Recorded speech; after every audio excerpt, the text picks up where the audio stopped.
Price லார்டுங்க. உப்பு தானே ரொம்ப ஸ்பெஷல் அப்படின்ட்டு இந்த உப்பு மூட்டையிலேயே பத்திரமா வச்சுருந்தோன்னு வச்சுங்களேன், யாருக்குமே ஒன்றும் யூஸ் இல்லை. அந்த உப்பு எல்லாத்தோடையும் கலக்கணும். Very very very important. அந்த காலத்தில் என்ன சொல்லி கொடுத்துட்டாங்கன்னா, நம்ம ஒரு செப்பரேட்டட் லைஃப் வாங்கணும், நம்ம பிரித்தெடுக்கப்பட்டவங்க அப்படின்னு சொன்னாங்க. உண்மைதான், பிரித்தெடுக்கப்பட்டவங்க தான். ஆனால் இந்த பிரித்தெடுக்கப்பட்டவங்க பிரிஞ்சே இருந்தோன்னு வச்சுங்களேன், எல்லாரோடையும் கலக்கவே முடியாது.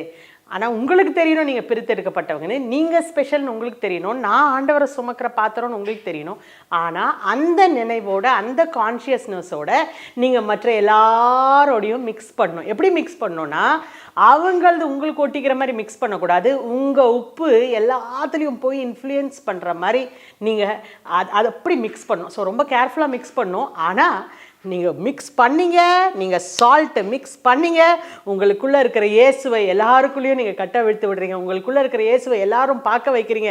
உங்களுக்குள்ளே இருக்கிற டேஸ்ட் எல்லாருக்கும் காட்டுறீங்க அப்படின்றத மறந்துடாதீங்க. நீங்கள் வெறும் மூட்டையில் பத்திரமா அப்படியே தனியாக ஸ்தோத்திரம் அல்லேலூயான்ற கூட்டம் இல்லைங்க. எல்லாரோடையும் மிக்ஸ் ஆகணும். ஆனால் உங்கள் தனித்தன்மையும் இழந்துடக்கூடாது. God bless you.